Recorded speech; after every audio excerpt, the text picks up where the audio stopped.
Hello everyone, I am Rupam, founder and CEO of Aculi Labs Private Limited, creator of Lifers and author of the book Intimacy Lost for Man, The Birth of the Lugal, and welcome you all to episode number 17, which is going to be a continuation of the master-slave dynamics. And the reason master-slave dynamics plays such an important role in understanding the meaning of the life is that all of us are being objectified in the modern society in some way or the other. Somebody or the other controls us. Every brain wants to be free, but nobody really knows who is controlling whom in what hierarchy. But everybody knows that somewhere or the other, each one of us are being controlled in one way or the other. Somebody controls our health, somebody controls our knowledge, somebody controls our thought process, somebody controls our relationships, somebody controls our future of life, somebody controls the way we think, somebody controls the way we dream, and so on and so forth. And so, every human is being objectified to be more functional into the society, to be beneficial for the society, to play a role in the society, just like an object. And we already understand the classes and objects from our previous episodes. Now, the brain wants to be free, the body wants to be free. But freedom from whom? Freedom of what? What should the life do? And understanding the meaning of life is not simple. But if one doesn't understand the meaning of life, the life remains very absurd. As Albert Camus says, we live an absurd life. Therefore, in order to understand the meaning of life, one struggles, and then after a certain time one just tries to become victorious. We now know what is the difference between success and victory, so we are not going to interchange those definitions. So one tries to look for more victories and wins and believes that such victories and wins are going to sort the life. However, many things starts collapsing. It's like the chess game that we said, that initially when a player starts, he observes the patterns, he learns tips, tricks, certain easy checkmate patterns. But as the player grows higher, at the top level, everybody is a theoretician, everybody studies principles, understands a lot of inner dynamics. And at that level, most of the players who had early success in chess, often they get lost. The reason they get lost is because they cannot sustain that learning, because their success was initially purely because of the patterns that they learned. So, somebody is controlling everything, or many people are controlling many aspects of our life. Whether we want or not, somebody is at the top of the decision of what we should do, should not do, cannot do. And when such decisions of our life, each and every part of our life is being controlled by somebody or the other, the brain completely gets effed up after certain age, say 30 or 40, because it doesn't understand whom it belongs to, why it exists. And that is the reason master-slave dynamics is very, very important to understand. It's one of the key of the philosophy.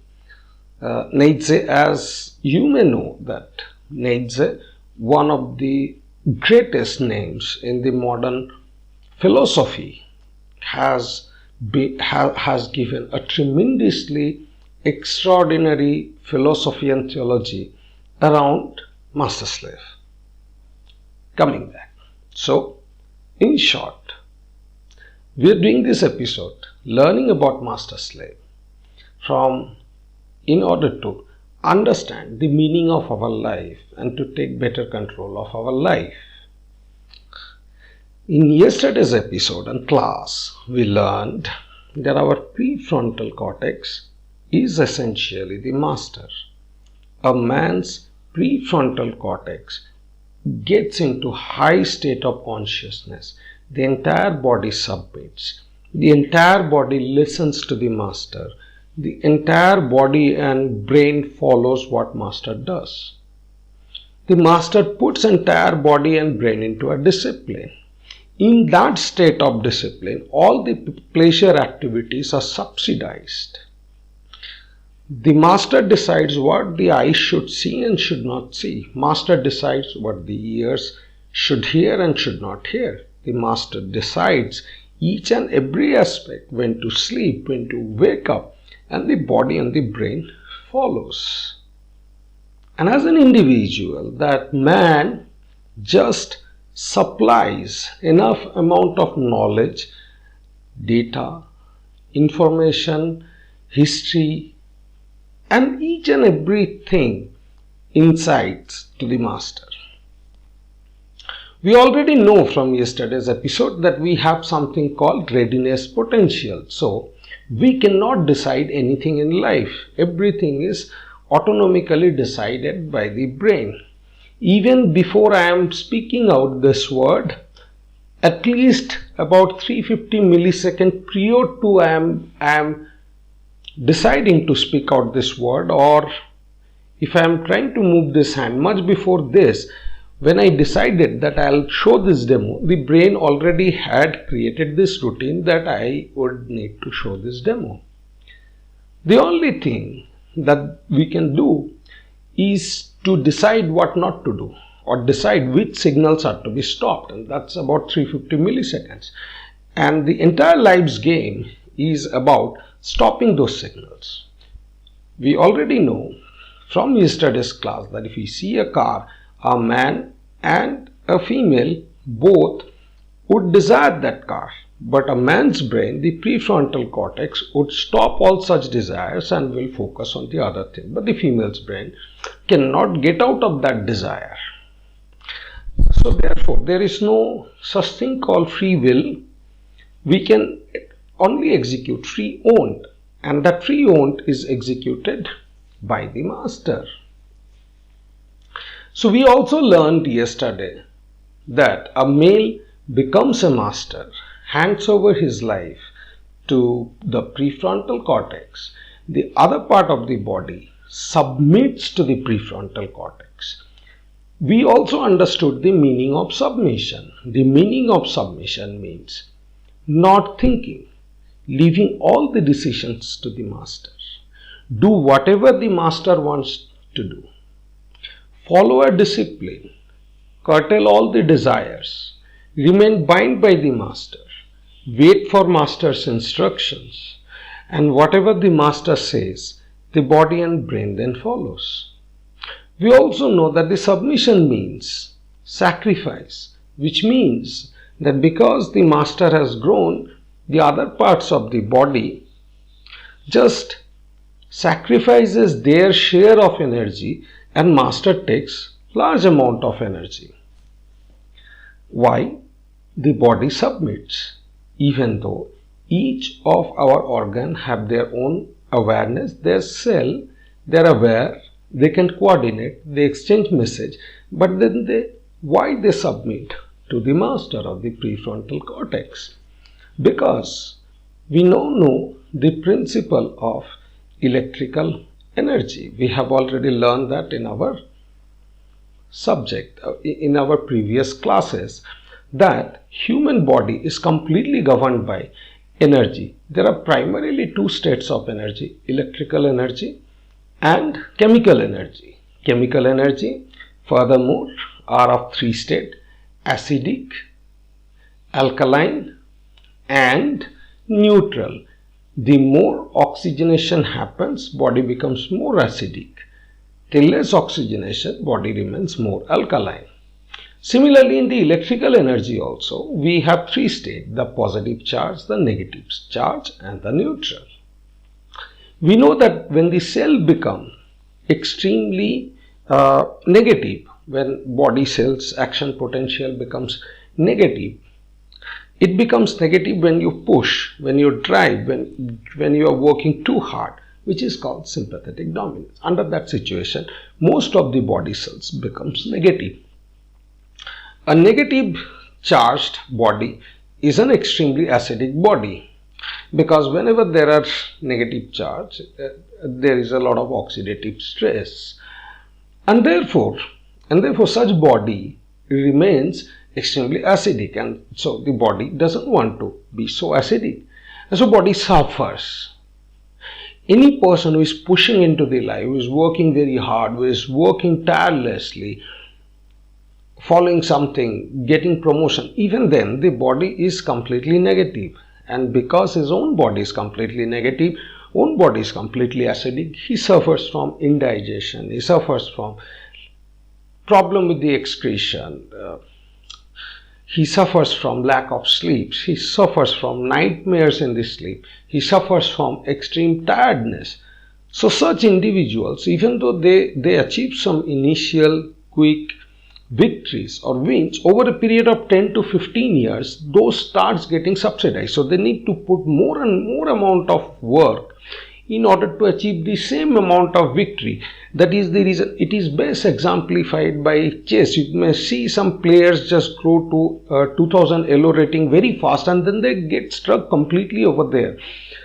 Because beyond that level, your hard work doesn't give you the success. There is a lot of principle, philosophies, theories that needs to be put in, and that's where most of the average player turns out. Chess is not about making the next move, it's about principles. And as we discussed yesterday, you just do not become good with the principles in one domain, you become good with the principles in multiple domains.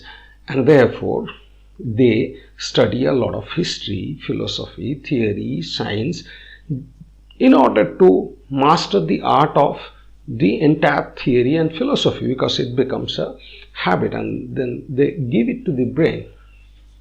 So once prefrontal cortex takes over, it decides what to do, what not to do. It decides when to do, when not to do. It decides how to protect the body from the external threats. It knows when to get worried, when not to get worried. So a lot of worries, threats, a lot of problems, a lot of fears the brain has, all of them are then gone. And therefore, when the prefrontal cortex takes over, brain works in a very slow frequency. Otherwise, brain is always shaking. We know that this is anxiety. Okay. Acidic and negative environment, because there is a lot of electrons, and electrons means there is a lot of movement inside the atoms. There are extra electrons, and we already know that when extra electrons happen, the size gets increased. So the body, there is a lot of reactions that happens in the body. That body is a very unstable body. The brain is a very unstable brain, because it is always getting those kind of reactions. More electron, more reactions. And that is the reason such people who have pushed, who have tried tricks, tips, methodologies, after a stage they completely get disturbed because the brain cannot handle it. They become anxious then. We already know a success is equal to 1 by anxiety. If you don't know, just look into the episode of success, you'll understand. So now, a normal person is completely, after a stage, he is victorious, he is getting some wins, but after, say for example, 2000 elo rating, his life gets stuck. He pushes, but there is no progress. That's what happens in real life, in most of the people, they push, they become smart, they reach to a level and then they cannot fight. The reason they cannot fight is at the top, people don't succeed by becoming smart worker. All of them who says work smart, work hard, no. At the top, people succeed because they become masters. How they become masters? The brainwave becomes very slow. How brainwave becomes very slow is by giving more and more and more and more knowledge from different dimensions. The complete control of the brain is then given to the prefrontal cortex, after which prefrontal cortex eliminates the negativity from the body. The body doesn't shake. Chemical reaction stops. It feels safer. The acidity goes away. Digestion improves. Metabolism improves. Sleep improves. Nightmares are gone. The body feels safe. And that is the reason the brain and the body submits to the master. In summary, if the body and brain doesn't have the master, it becomes anxious. That is number one. It becomes extremely negatively charged. That is number two. It is acidic. That is number three. Let me repeat. If body doesn't have a master, it becomes anxious. It becomes negative. And it becomes extremely acidic. In these three situations, one's digestion system collapses, excretion system collapses, sleep collapses. Why? Because under the anxiety, the parasympathetic nervous system of the autonomic nervous system branch completely collapses. We also know that the parasympathetic system is also responsible for driving our sexuality, reproductive system, and therefore, if body doesn't have a master, then irrespective of how much one is successful initially or for a period of even 10-15 years, after a certain time, it becomes anxious, then acidic, then negative, then all the other systems which are fundamentals like sleep, digestion, excretion collapses. Once that happens, the brain senses a threat. This threat again makes the adrenaline gland on the top of the kidney, that's a triangle shaped gland, release adrenal hormone, which is an anger and aggression hormone. So under this state, they become extremely angry, they become extremely aggressive. They want to just aggressively get over all their problems. So when there is no master, the body suffers, heart rate increases, heart rate becomes irregular, brain becomes irregular. There is a pain in the scalp in this portion because most of the brain is functioning at this level for those individuals. So there is a pain in this portion, sometimes shooting pain, sometimes. They start losing the memory because there is an anxiety over here and memory is in our cerebellum. So the circuits do not connect. So they start losing the memory, and heart rate is very high. Blood pressure increases, so body has to work very hard to supply excess energy.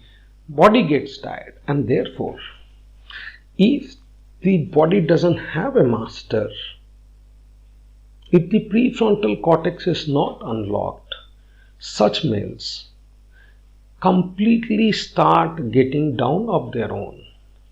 It's like a collapse, systemic collapse, one after the other.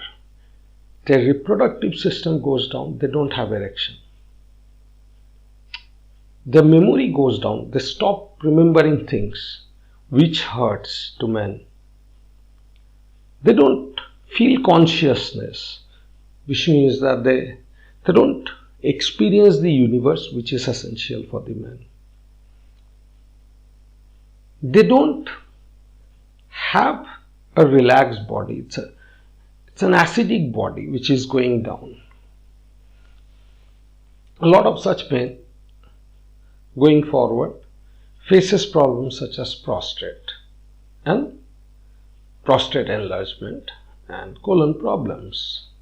So it's a lot of negative charge that needs to expand the area to accommodate those charges. So, in simple words, if males could not live their life to unlock the prefrontal cortex of the master, they completely become self-destructive. And we already know that our heart is an electromagnetic device.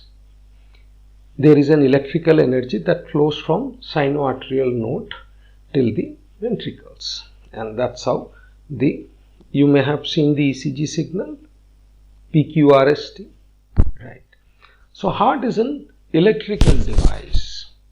Any electrical device, muscle is again has a lot of minerals. Our blood has ferrite, which is iron, and whenever there is electricity and whenever there is iron, of course there is magnetism. So our heart is an electromagnetic device. It radiates an electromagnetic fields that lasts for about 2 feet from us. So whenever a person gets negative, the electromagnetic field is like this, like this, like this, like this, like this. Right? It's unstable, anxious electromagnetic field. There is no stability. Anyone who comes near that person within 2 feet, then what happens is his body goes through that extremely variable electromagnetism. His body goes through that electromagnetism. That electromagnetism crosses through his heart. Now there is a simple principle. If you wind a conduction wire in a pencil and move a magnet on top of it and put the two ends to a light, you will see the light glowing. This is electromagnetism. So if the magnetic field changes across a conductor, it produces electricity.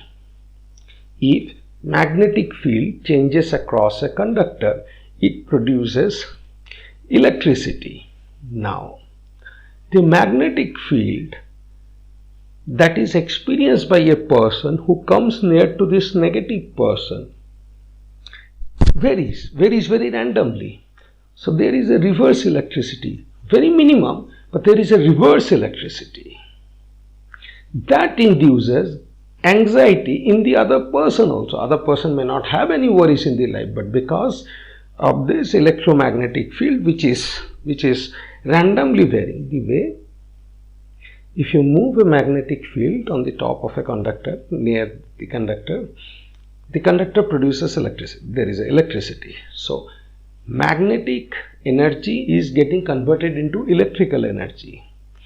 The same way, if this electromagnetic field generated by, so if you take the same conductor, put the two ends to a battery,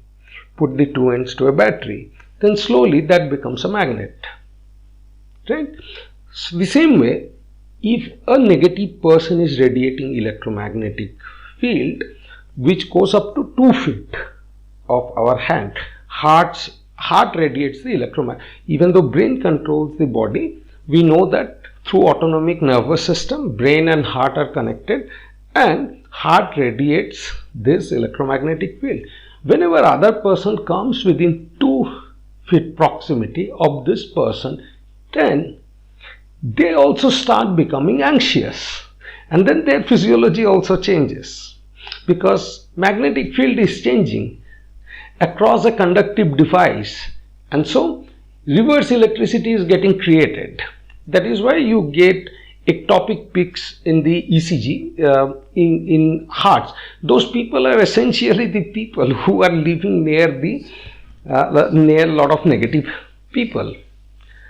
So when a male doesn't have a master, irrespective of how successful he is currently, or success words again is misused, how victorious he is at this moment, over a period of time, by the fundamental principle that there is no boss, under little bit of stress, the entire body, entire brain completely collapses. When that collapses, they cannot handle any more stress. They become anxious. Anxiety is a precursor to neuroticism. They become neurotic. When they become neurotic, they lose their personality. There is a personality disturbance. Then there is a negative charge. So that negative charge results in things like prostate enlargement or microcalcification. That negative charge leads to hair fall. That negative charge then leads to adrenaline burst, adrenaline rush, increasing the anger and anxiety. And whomsoever this male comes nearer to, their heart's electromagnetic field, which is completely messed up now, passes on the same anxiety to the other person also, because of the principle of the electromagnetism. And that is the reason this male who doesn't get erection, who doesn't find any sexuality, any female when they come closer to him feels extremely negative. They can't get through that person. And that can happen from the age of 25, 30, anything. So when this female touches this male, when there is a touch, it's a very proximal, sexuality is very proximal. So when the female tries to touch that, the amount of the negativity is so high, there is an anxiety, and the heart's electric field is so violent that it completely changes the electromagnetism inside the female. We know that the female body is parasympathetic activated. There is a lot of potassium ions that goes. But then, due to the inverse electricity, suddenly the female body starts becoming extremely anxious. That is how females are able to sense the negative people. They tell themselves stories, but every female is capable of sensing the negative people. Is there in a very relaxed neural state, and in the relaxed neural state, if you are having slightest of the intentions, bad intentions, negativity, if your underneath physiology is bad, because they are in the parasympathetic system, the variation starts getting very high, so they start feeling that anxiety, and that's how females develop a very good intuition. Females are intuition driven. It's not a gift, it's a simple science. Parasympathetic system, the body is in rest. Come in proximity with a negative person, he is radiating the electromagnetic field which are varying. Penetrates through female heart. The female heart produces reverse electricity, many ectopics. The heart starts beating irregularly. Their brain gets that signal. Brain becomes anxious. So whenever a negative male comes near a female, the female gets anxious. They can feel it. They can feel that negativity. Every female can feel the negativity. And if they did not feel it, which means that they were also in the same negativity zone. And we already know from yesterday's episode that these days females are more like male. Rather than focusing on their X chromosome, they focus a lot on masculine pursuits. They go to school and things like that, and with choice again. Because of that, their physiology, due to the fact of physiological coupling, starts becoming similar to that of men's physiology, and thereafter, once the physiological changes happens, the females becomes psychologically also similar to the male. And then we know the phenomenon.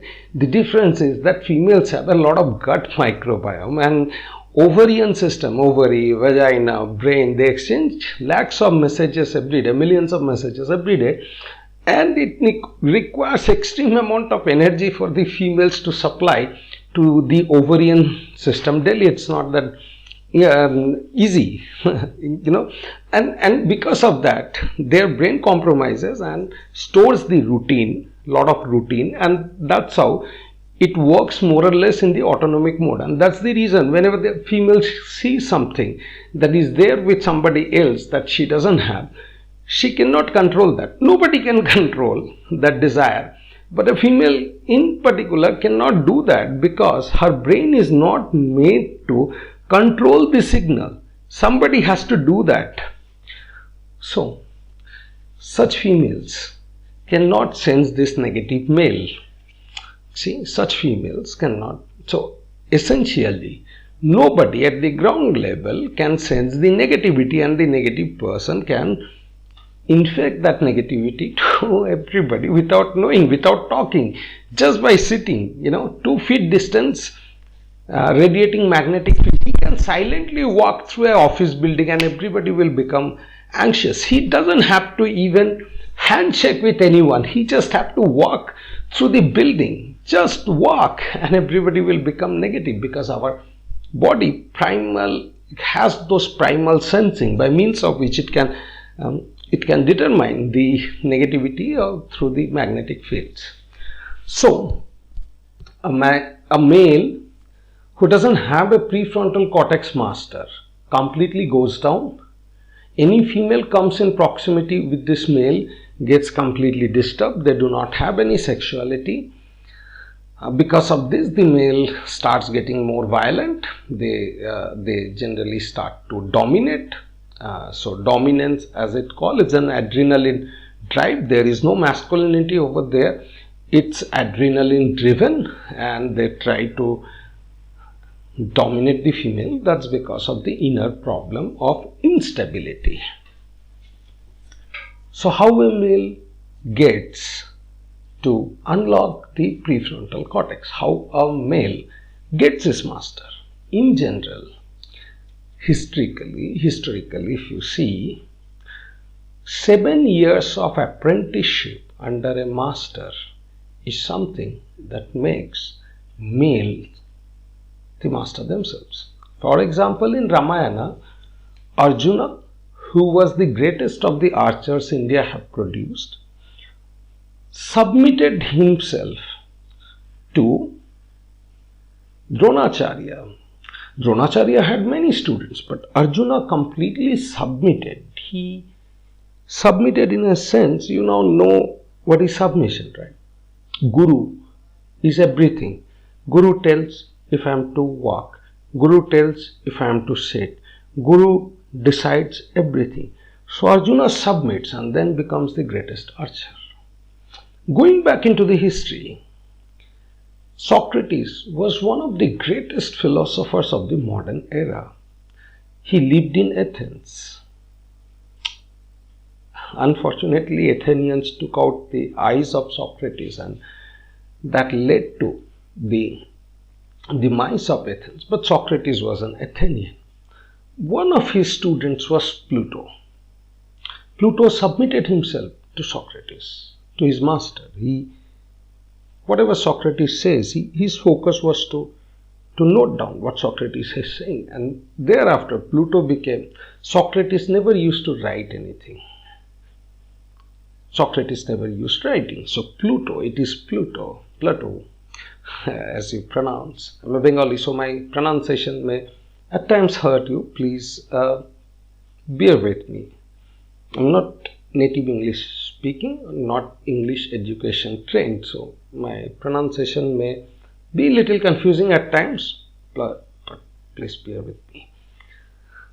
So Plato completely submitted to the master Socrates. Whatever Socrates says, Plato notes down, Plato follows. And then Plato went on to create one of the most intellectual theologies, the most intellectual line of teaching, which is called the Platonic Schools, And when the Europe went into the Dark Age after 476 AD, the Visigoths, they completely ransacked Rome. Roman population collapsed. There was almost 1000 years of Dark Age. Around 530 AD then, there was the last Platonic school that was going in Egypt by a female named Hypatia, and the Egyptian mob completely killed her, leading to the Dark Age. And then after that, in Florence, sometimes around 1348 AD, and you may be knowing that in 1302 AD, world saw a mini ice age. The Europe's temperature had reduced, and then Europe had seen the Black Death. There were tremendous amount of deaths in the 14th century Europe. And after that, in Florence, Italy, the few people, they discovered the Platonic learning from the past, and that's how the Renaissance in Italy happened. So Plato literally drove human civilization. Even during the French Revolution, 1799 AD, Plato played a major role. A lot of revolutionaries adopted Platonic theory. And so Plato became master by submitting completely to another master, Socrates. You know the submission. Master decides what I'll do. I'll take the pain. Master will get the pleasure, but he takes care of the decision. He decides what I should do. And master does that to eliminate the anxiety. So it is very difficult for any male to know what is my existence, what is the meaning, what is the purpose of my life, why I exist, what am I supposed to do, what am I supposed to learn. The life is not that easy. The philosophy is not that easy. So male brain completely gets disturbed, destroyed over a period of time. But the master, it gives direction. Do this. It is uncompromising. As I told you yesterday, that the prefrontal cortex decides what I should see. So even if you put a male across a master's eyes and the brain says, don't read, the master won't read. That's the amount of discipline the master enforces within the body. And the same principle is applied in a master-student dynamic. So this master, the student, completely submits to the master. He watches the master. He follows the master. Master doesn't tell him how to solve the problem. Master gives him the problem. He solves the problem. Master gives him more problem. He solves more problem. He just doesn't worry about any pain. Master gives him more pain. He takes more pain. And he remains non-free, kind of a slave to this master, kind of owned by the master.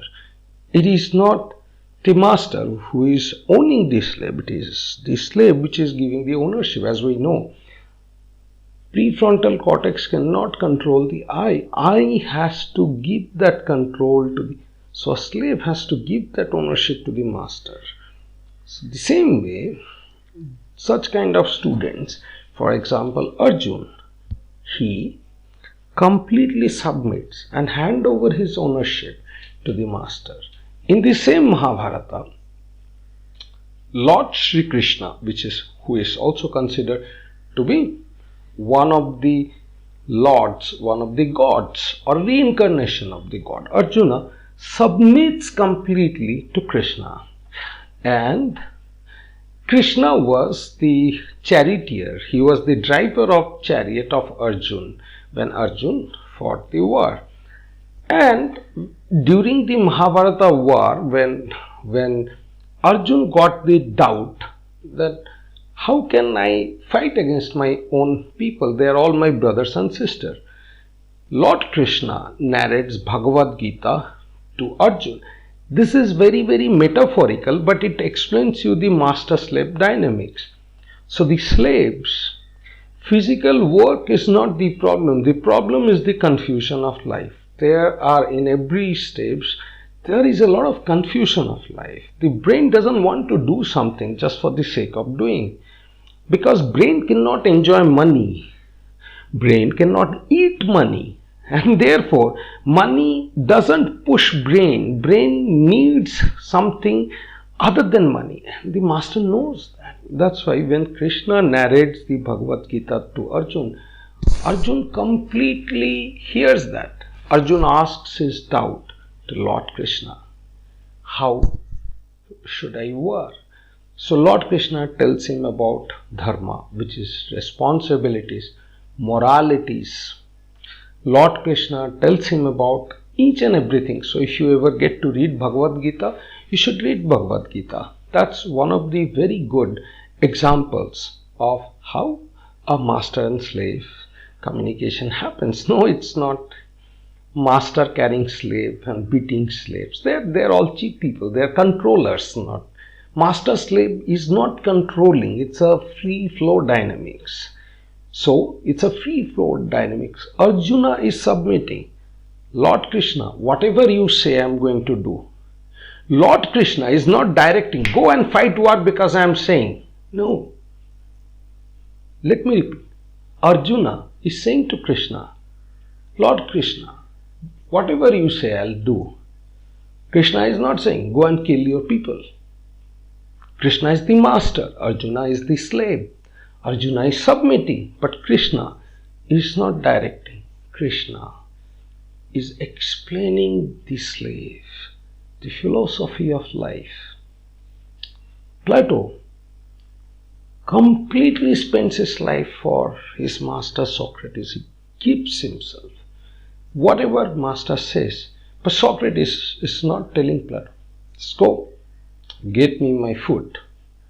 Socrates is spending hours and hours and hours and hours and hours with Plato, discussing philosophy of life, explaining him, teaching him. So, the reason a slave submits and hand over the ownership to the master is because master helps the slave to understand the life. Remember, only object needs control. Master-slave is not a controlled relationship. There cannot be a control. The submission is always from the slave. Slave means one who is going to follow. And master doesn't generate command, do this. Master explains the world. Once that explanation is convincing, and master doesn't say, listen to me. Master doesn't say, believe me. Master doesn't say, because I am saying. Master doesn't say, you do that because I am giving you freedom. Master doesn't say, you follow me. Master doesn't say anything. Master teaches and then subjects the slave to a danger for him to learn the philosophy by himself from whatever master said. Let me repeat. The master doesn't tell the slave what to do. He explains the life and then he completely exposes the slave into a dangerous situation so that slave can use that learning that the master has given to come out of that situation. So master is owning the slave to turn the slave into a master. What is happening? The Plato, his brain is focused. He doesn't have any, he knows what is to be done. Whatever master says, I have to do. Plato becomes Plato. Arjuna, not worried about any other thing. Whatever Krishna says, I'll do. Krishna explains Arjuna and then lets him experience. Krishna never takes up a weapon and fights Arjuna's war. Socrates never takes up a pen and writes his disciples' language. And this is repeated over and over in the history. Even in the 17th century, when Galileo Galilei, when the church asked Galileo Galilei to inverse or denounce his principle of heliocentricity, which means that earth rotates around the sun, because the church was in belief that there is a model on geocentricity, which means that the earth rotates around the revolves around the sun revolves around the earth. So Galileo was finally imprisoned and not imprisoned, he was put in a house arrest. And Ferlini is one of the students.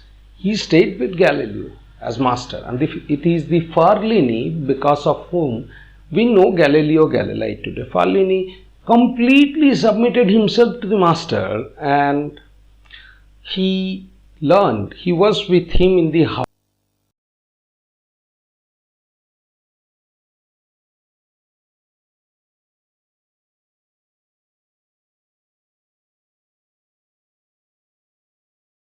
So that's how Ferlini became master himself. Leonardo Da Vinci, he worked under Vericchio. That's how when a male goes under a master, the master slowly turns that slave by becoming submitted to the slave. The male understands the whole notion of submission, how to not question, how to concentrate, how to focus, how to give everything to one point of control. That's how the male becomes masters themselves. After they separate from their masters, they submit themselves to the humanity. They submit themselves to the human race. They submit themselves to a purpose. And therefore, the masters are the one whose life doesn't have any pleasure. They're not really the pleasure driven, because most of the pleasures are taken away during the course of mastery. And when a master becomes a master, autonomous, at the time his entire brain becomes stable. He has a God, super consciousness. He is that man who has a great super consciousness, extreme amount of positive charge. And that's why those masters can heal others when they touch. They have so much of positive charge that they can pull a lot of negative charges from the other's body. Healing is a science. Healing is not miracle. So when such master touches somebody's body, touches somebody's head, they pull out a lot of negative charge from that person. Because the negative charges gets eliminated from the body, that person feels healed, because once the negative charges goes, heart rate slows down, parasympathetic system of this person takes over. Parasympathetic system also controls immunity as well as inner healing, recovery of the body, and that's how his recovery becomes 10x more. That's how healing science works. So master then becomes a healer. Master understands the world, because a master is one who is greatest slave, who submits. So now this master, the man, imagine the amount of pain that man is going to take. He submits himself for human race. He is going to be humiliated. He is going to take all the pains of not having any pleasure. He will invest hours and hours and days and months to build something extraordinary. Just look into the works of Leonardo da Vinci. Look into the works of somebody like Louis Galvani, who invented the galvanic cell. Look into the lives of uh, you know, um, Aristotle, look into the life of Plato, look into the life of Einstein, then you'll see one common factor. All of them, none of them could be bent down by the system. Galileo Galilei, he said, no, nothing doing. Earth rotates around the sun.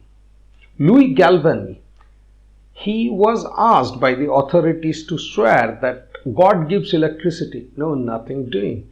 Electricity is the phenomenon between two charged particles.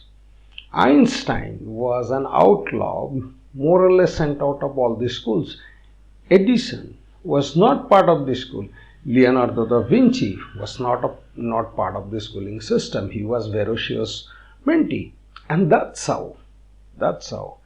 These masters, they are so autonomous, so powerful, they understand the world so good. They are so focused at the humanity that you cannot manipulate them, bend them, control them, because they are submissive in nature. They learn to submit themselves and they appear very weak. So a lot of people considers the masters to be very, very weak, very, very vulnerable, and they try to take advantage. However, it is the nature of these masters. They're extremely submissive. One of such greatest masters was Michelangelo. If you look into the eyes of Michelangelo, it's a submissive eyes. He was called the master. Across the Renaissance, everybody submitted to Michelangelo. He was not worried. He was very successful in terms of both business, arts, everything.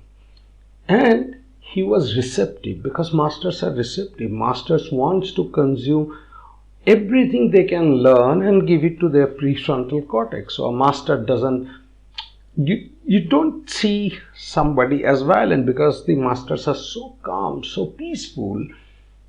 They appear submissive because they want to consume all your knowledges, all your bodies, all your patterns, every thought process into them. That's how a master is created. So a male becomes a master by another master. So it is the ability of a male and his parents, or lack of that anyways, to grow up under a master, for that male to become a man. And once he becomes a man, he attains this mastery, and thereafter he can take control. Not controlling, take control of his life, and then he takes the accountability. The master is then accountable. Masters are not just responsible, they don't do responsibility. They own the outcome. Good outcome, bad outcome, master owns it. They take the pain, humiliation, extreme pain of doing the same thing. They're extremely disciplined, the same thing over and over and over and over and over and over and over and over again. Every day, months, years, decades. That's how masters are disciplined. Now, a female can also become master, but from yesterday's episode, we already know, in that case, that's a man with a female's body. And the female, once achieves the mastery, would be losing her reproductive ability and her feeling to herself. That's a cost a female would have to pay. Now, that's a very, very big cost for a female to pay, isn't it? A female is a creator.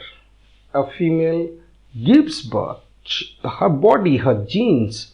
Look, whatever your opinions are, the genes do not care about your opinion.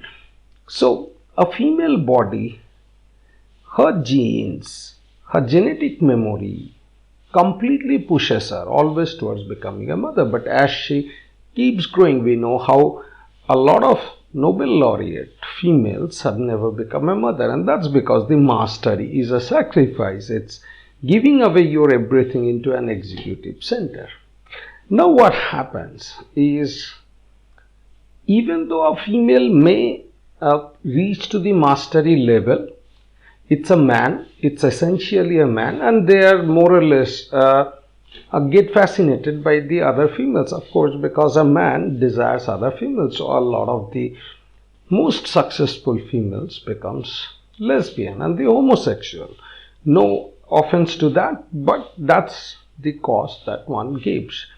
However, the genes always keep torturing them because they don't feel. Now, that is the reason a girl wants to submit to a master.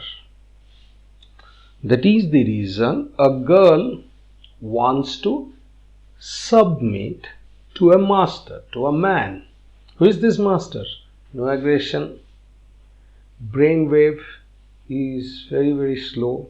They get the things done because their brain operates at such a high quantum energy level.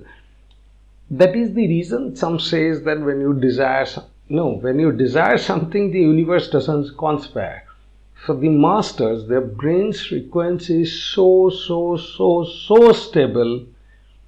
The brain waves, when they go from one person to another person, we already today's episode we learned how the negativity spreads. The same way, the master's brainwave spreads in such a fashion that it creates those dynamics by means of which the things happens. That's how prefrontal cortex, the ultimate consciousness, the super consciousness, which is call of the universe. So far people have used them spiritually and philosophically, and they've explained you scientifically what they mean. At that super conscious level, things gets done because the quantum energy concentrates.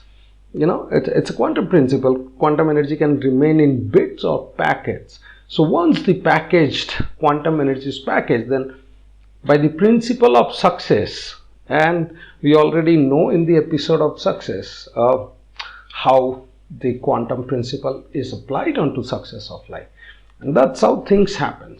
So now females are always look out for the masters. Not only females, a male is also look out for the master. He got trained with a master, right? Now, this man, the master, he now becomes the master of a female. Now, just like every master, a master doesn't accept any. Dronacharya did not accept all the disciples. Plato did not accept all the disciples. They don't do that. So, the master becomes very selective about whom they want in their life. And so, girls looks for the submission because, of course, in the modern day, their entire body, their brain is all around the park. They have no stability of the brain. It's an anxious, entire society is anxious. That's now not how a girl's body should be. A girl should be in the parasympathetic mode, but in today's environment, the girls are more or less in the sympathetic mode. If you are a female, check your heart rate. It would be invariably between 80 to 90 or even higher, and if that is so, you are already in the sympathetic mode. So the females gets down. In the sympathetic mode, we know it's a faster aging. 20 becomes 30, 30 becomes 40. No, 30 is not new 20, okay? Don't fool yourself. You can. The consequences are purely yours. Nobody else is a loser. So, the negativity, the anxiety makes females age very fast. The acidity, they cannot handle the acidity because they have a slower metabolic rate. Females have a slower metabolic rate. And if that metabolism gets affected by the acidity, then their entire internal world collapses. That is the reason females look for a god, a master, to concentrate all their energies around and then get comfortable. So the man, the master, is also a slave, but he is a slave of the humanity. He has submitted his life to the human race. his consciousness is at such a high level that he completely doesn't require any physical master. Understand? A master is the greatest of the slave. The master also has submitted. He has submitted to the human race.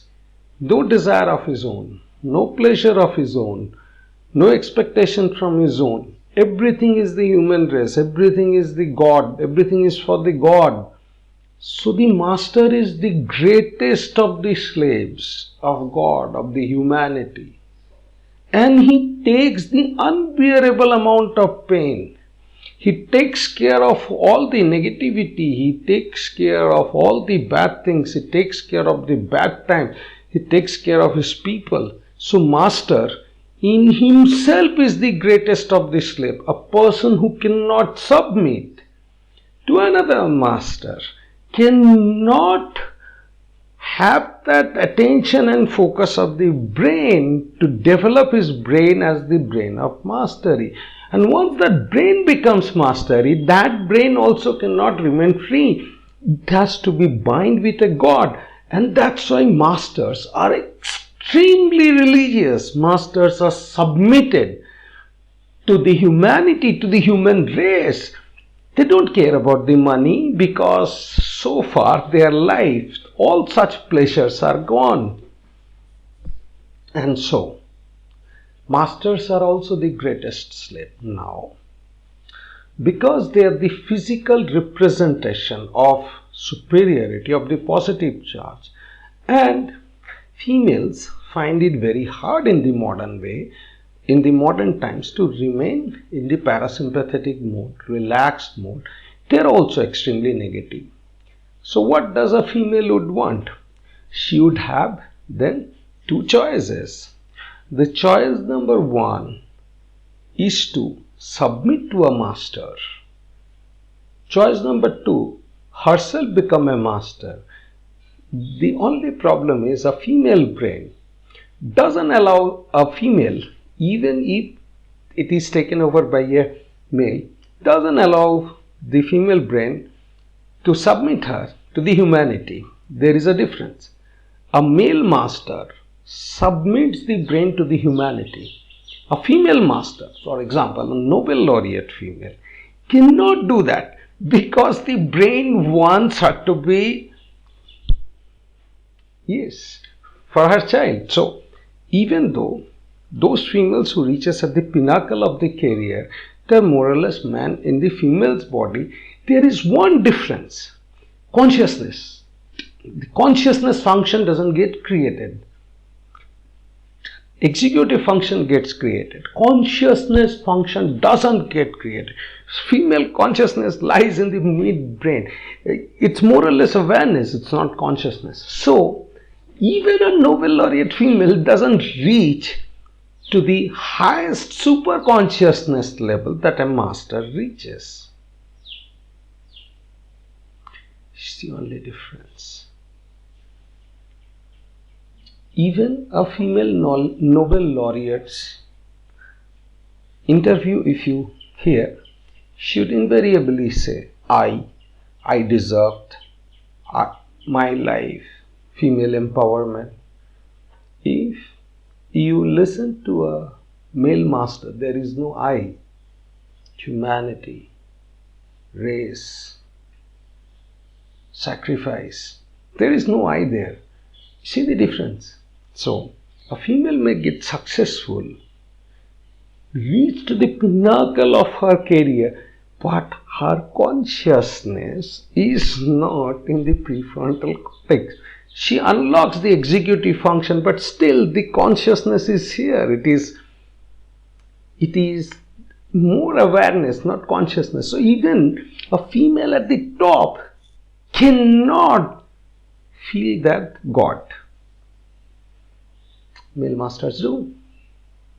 They submit themselves to this God, humanity, super consciousness, and that's how they become free. They are the slave. But the female who reached at the top, they realize, even after reaching at the top,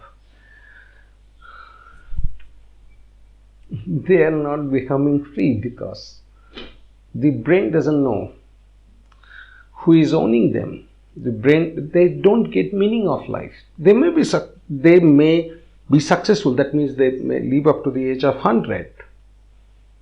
They may be victorious. They may get Nobel Prize, anything. But the brain keeps searching for the meaning. What was my meaning? Why the F did I work so long? Whom do I belong to? The man master belongs to God, humanity. His disciples belongs to man masters. The female belongs to none.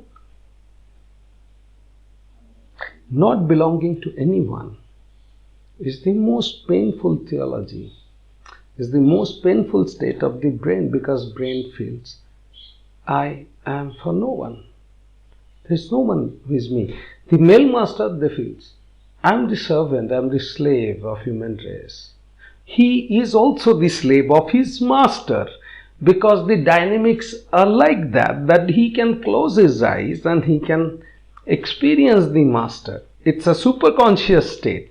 In the superconscious state, the memory is such that Arjun can close his eyes and he can feel Krishna. He can still feel submitted to Krishna.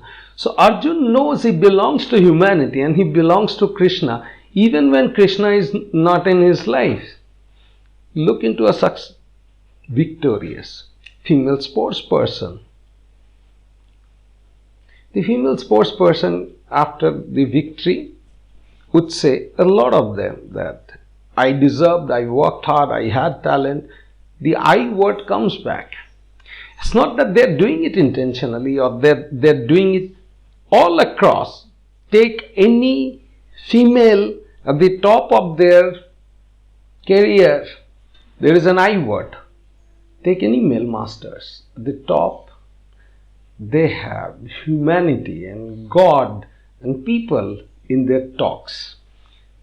The reason that happens is because of the superconsciousness, the man can submit to the human race, a superficial, metaphysical reality.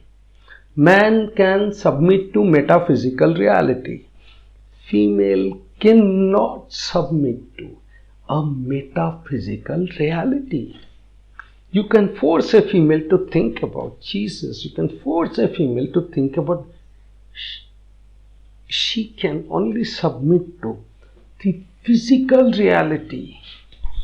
Even a Nobel laureate, even with high degree of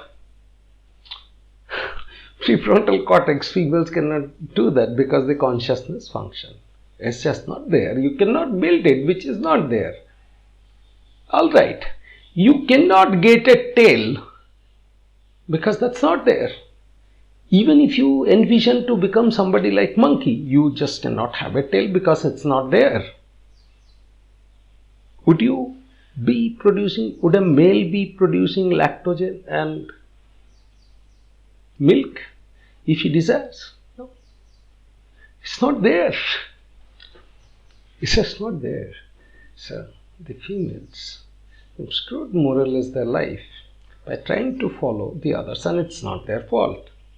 Society manipulated them. Few lesser male, they manipulated the females and they dropped them.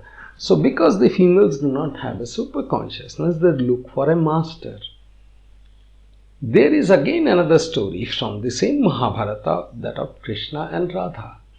Radha submits to Krishna, and when Radha complains to Krishna, Krishna, you have so many girls. How would you give me love? I have only one Krishna. So Krishna says, Radha, inside you, I am so big that my physical sense becomes so less.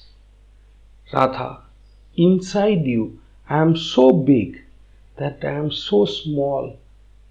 To the me which is inside you. Listen, Radha is complaining, Krishna, why don't you give me love? Because you have many lovers. You have so many, but I have only you. The Krishna is saying, no. Inside you, I am so big that me in the physical reality is so small. That is why you cannot experience me. So how a girl's submission occurs is, she first come in proximity with a master.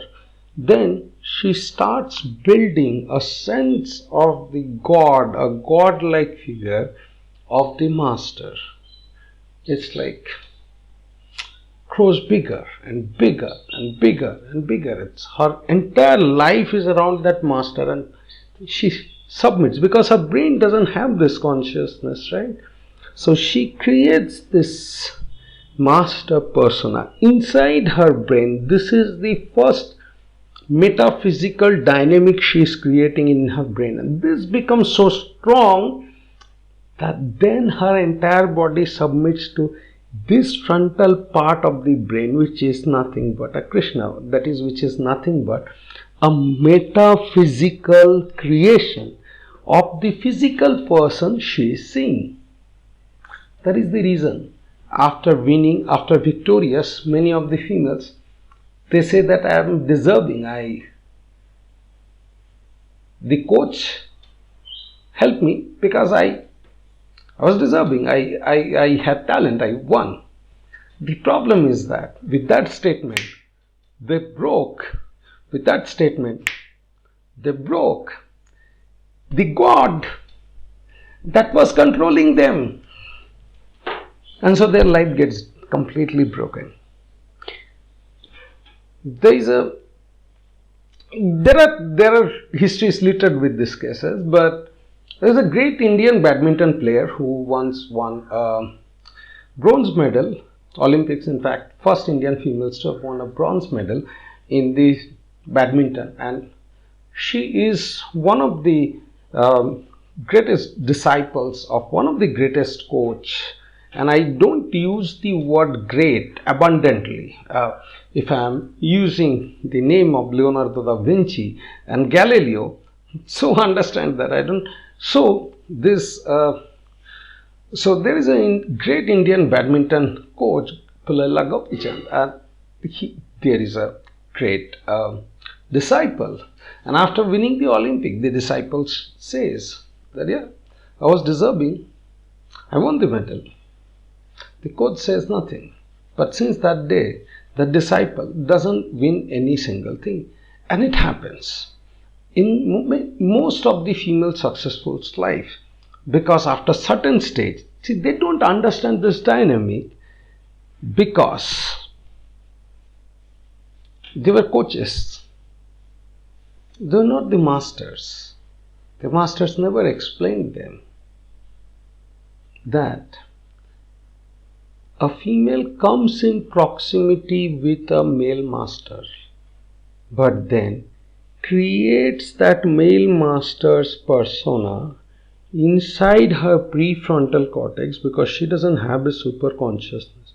So this master becomes her super consciousness, completely takes over her. This master acts like the executive function for these females, just like slaves. They submit, they take physical pain, they give themselves completely, they work.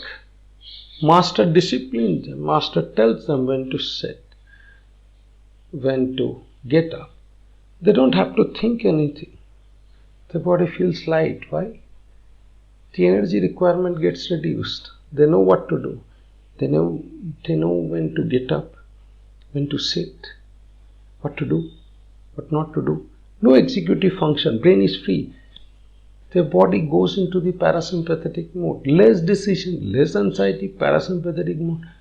They feel relaxed. They start feeling themselves. It's the master who grows her. Okay? And she feels divine. She feels as a as a slave of this master.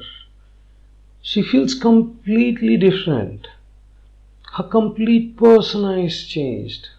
And because female is more awareness driven, which is neocortex and central brain driven, male masters are more prefrontal cortex driven.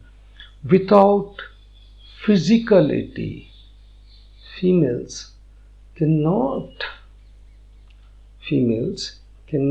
comprehend the reality. So there should be a bridge between the feminine visualization. Men have consciousness, feminine have a strong visualization. So feminine visualization and reality should be the same. Paradoxically, one doesn't understand the meaning of shame if one doesn't go through shame. Paradoxically, one doesn't understand what is humiliation if one doesn't go through the humiliation. The way masters the prefrontal cortex puts the body, humiliates the body, tells the eyes, no, you don't see what you are seeing. It's a humiliation, degradation, making the eye completely degraded, that you are going to see what I tell you to see. The same way, females wants to experience that. It's the same dynamic. Whether the other part of the brain is submitting to prefrontal cortex, whether the body is submitting to the prefrontal cortex, or the female is submitting to the master. The master subjects the female through humiliation, disciplines, gives her tasks. We already know from the difference between masculinity and femininity that a man brain is more reward centric and a female brain is more punishment averse. That's the reason the whole concept of punishment comes. And this is the pinnacle of the philosophy of BDSM. Whatever movies you see, grey, blue, whether 50 shades of green or blue, those are cheap representation. And people say it's philosophy, but they don't understand because most inner dynamics are not understood. So how it works is the same way that our brain submits to the prefrontal cortex. The female submits to a master. The master is submitted to humanity. So there is a submission at all levels. The female submits to this master, but because her consciousness lies in the midbrain, there has to be a physical reality. There has to be a channelizing between physical reality and metaphysical reality. That is the reason she gives herself to the master. Master gives her pain, lot of physical pain, because under those pains, more growth hormone is developed. That's why a female becomes slave. Slavery over here is completely different. Slave is one who works with the direction of the master. She gets into the bondage or she gets the leash. The reason being that without submission, because master is also leashed with the human race, but the male master has the prefrontal cortex to put that leash. The female doesn't have that leash. So a female slave submits to a master, gets the sleeve, gets rid of her clothes, because nobody wants to remain not belonging to someone. In that sense, the female feels submitted, but she is not submitting to the physical version of the master, but rather the Krishna she has built in her mind. Are you getting here? There is a man whom the man is a master whom she has internalized and she has grown internally, and now she is submitting to this master in her head, not physical. So physical master is just creating that bridge between her internal reality and her physical reality, because if she has to submit. She has to do something in life, and she has to submit in order to, and we know that everything is a habit. You cannot submit to your work if you are not submitted in your life. You cannot be prefrontal cortex driven in one instance and midbrain driven in another instance. That is why the female wants to submit. And this submission is not control. Only objects are controlled. Submission is from the self. So a female gives herself as a slave to the master. The master gives humiliation. The master gives nudity to the female. The master gives discipline to the female.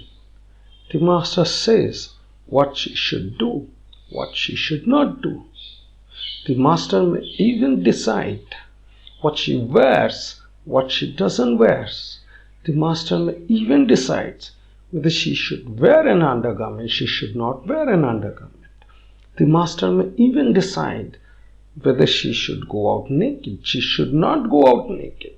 So, the reason that a female does that is because that's exactly the way our brain and body submits to our prefrontal cortex, our consciousness. Because the female doesn't have that, they build a persona, they build a god-like of this man, and then some. So even though a master is telling the female physically, get on your knees. Say a master is directing his slave physically, get on your knees. The female slave is not getting onto the knee before this physical person. Everything is playing out in her brain, and her body is just following that brain. Therefore, over a period of time, this becomes a very autonomic function. She doesn't get thousands of thoughts. It's a very sorted brain. Body works good. She becomes successful. That is the reason. If a master hasn't taught his female slave the principle of life and the objectivity of the slavery is not for the life but for the freedom of the mind, so that she remains belong to somebody. When that female goes out, whether it's a music director's prodigy, a coach's prodigy, a director's prodigy, when the female declares herself liberated, the problem is that something which was governing her, driving her, that gets broken completely, that gets shattered. She breaks it because she is physicality driven. It requires every day's effort to keep this reality, this metaphysical reality. The female doesn't live with the metaphysical reality the way a male does. So a man who goes under a great master can remain his disciple till the end of his death. But a female doesn't do that. If she is away from let's say she parts away from the master, from her coach, from her music director, from her fashion designer, so female submits. Why? Not to become successful. Everyone submits because that's how human brain and body works. Males too submit for the excellence. Those who cannot, they remain anxious. Okay, so every master in himself is the greatest of the slave. Who was the greatest slave of his master, and who is the greatest, one of the greatest slave of the humanity? That's how the masters are. And so the females, they submit to the master. The master gives them humiliation. You may ask her to sit on the knees. It's a humiliating posture. But that sense of humiliation gives her an understanding of the fact of humiliation. The pain gives one the understanding of the pleasure. So one who writes about BDSM and one who makes commentary about BDSM, films about BDSM, just look into their life whether they are masters in their subject or not. Whether not in their subject, whether they're master of life or not. That tells the story. not expert. The master in the life or not, they can talk about life or not. That tells whether they are eligible to understand master and slave or not. Nietzsche, for example, I suggest all of you to read Nietzsche, a German philosopher, and you would understand. And then after Nietzsche, if you watch these videos, you would understand these dynamics. So we submit to become greatest.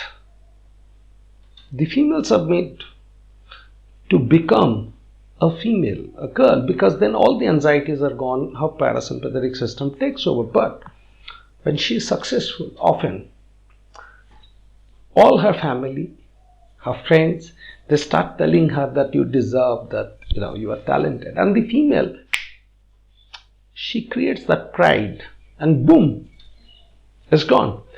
That remains for a certain period of time, but then a female cannot create that master ever again, because the female is not metaphysical driven, she is physical driven. By that time the master is quite away from the female prodigy gets destroyed.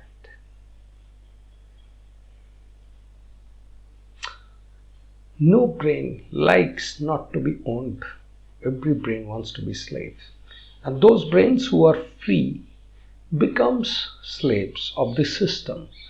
These systems are driven by some of the manipulators. So if a female doesn't submit, for example, if a female doesn't submit to a master, the female would invariably submit to the education system, to the healthcare system, to other systems, to other manipulations.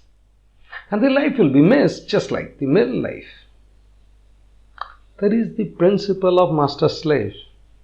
To summarize, the master is one who understands the life in the greatest of the way. 2. A master is a man who is been the greatest disciple of another master. Number 3.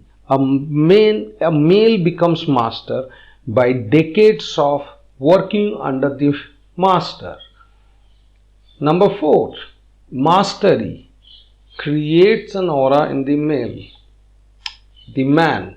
After masculinity, the super consciousness of the man gets unlocked. Number 5. Then the master, then the male disciple becomes master himself. Once a disciple, number 6, once a disciple becomes master, the disciple submits to humanity and the race. Number 7, for example, you listen to Steve Jobs, you listen to Elon Musk, you listen to any of your icons, you will hear the words of humanity, human race, and so on. The females do not have this super consciousness, they have more prefrontal cortex. Therefore, they look for a master to whom they can submit. Those males who are already anxious, they do not understand the life well, they dominate the female. In the literature, in science, in philosophy, there is no such word called dominance. Always understand that a dominance is the manipulation part in the BDSM. There is no dominance, nothing. Only a manipulative system in the power structure dominates the other. So number 8, masters submits himself to the human race, takes all the pain and humiliation, gives away all his earthly desires, rights, dreams to take care of the human race. Females then gives themselves as the slaves to the master, but in reality she creates a metaphysical entity of the master and then submits to that metaphysical reality. Number 10, the master, the physical master, owns the female slave. The ownership is physical, but in the female brain it translates into a metaphysical entity. The master makes the slave sit on her knee naked. That nudity is completely metaphysical in her brain. Through that process, she is taking a humiliation and of course the pain in the knee. And the combination of humiliation and pain is the same process that our brain goes through when the prefrontal cortex takes over. So essentially a female is submitting to her own frontal brain. It is not so her physical body is submitting to this, and because her life is around physical reality, the male master is acting just like a bridge between the physical reality and her metaphysical reality. This submission leads a female to become relaxed. Her body becomes in the parasympathetic mode. Her negative charges disappears. Her heart rate gets reduced. The brain doesn't have to think too many things. She gets into the discipline, and because of this phenomenon, she does excel in her field. No master, one who has invested his 10-20 years in submission, can deal with just a beautiful female. The masters looks for great disciples. So these females, they excel under this master, because excellence at certain stage needs her to push. So she pushes her body. Once she starts pushing her body, once she starts becoming victorious, her body again starts getting negative because of sodium plus ion, because it's a sympathetic dominant. And after a certain stage, she doesn't feel any connection with the master, because she took the, she became the disciple. The submission was to make sense out of her life. Her body gets parasympathetic system. Then she starts slowly working. She improves in her career, but all those improvement is done only for the man's body. So she is basically growing, and after once she reaches to the pinnacle of the career, her body is completely sympathetic dominant.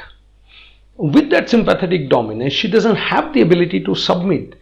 Unlike the man, she doesn't have the super consciousness to submit herself to the human race.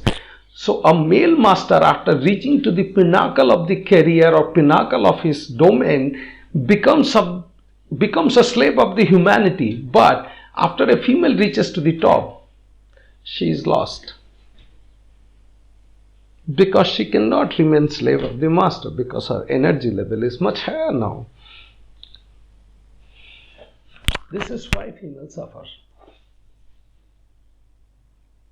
This is why it is very, very essential for the females to understand the dynamics of the life beyond the nonsense, because the life is very precious. The life is not about 20, 30, 40 shades of red, green, blue.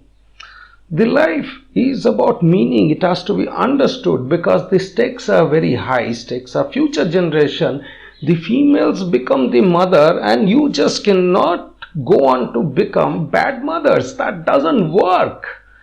You have to produce the human race of the future. There is an accountability. You are not living here to enjoy the free oxygen and water, you see. The human race depends upon you. The tomorrow's race depends upon you. So you have an accountability. It's just not how the pleasure life works. And if you do not meet those accountability, then the gene gets eliminated, then the entire race gets eliminated. See, we are in a state, if you do not sit and think what you are doing, both those means you, then do you know the law? The negative energy spreads and then it bursts. So with that, we come to an end of today's huge episode, big episode. I hope you understood why a female submits, how a female submits, where that submission ends, and after that what happens. I'll not give you the solution of what should be done, because it is about the meaning of life, and you have to figure out the meaning of the life. You also understood how the whole dynamics of master slave spreads out for men and spreads out for the women. Thank you for attending the class, and those of you who wants to take more control about your life, please read the book Intimacy Lost for Man, The Birth of the Lugal, and adopt the philosophy and science in your life. Thank you. Have a great day. See you tomorrow.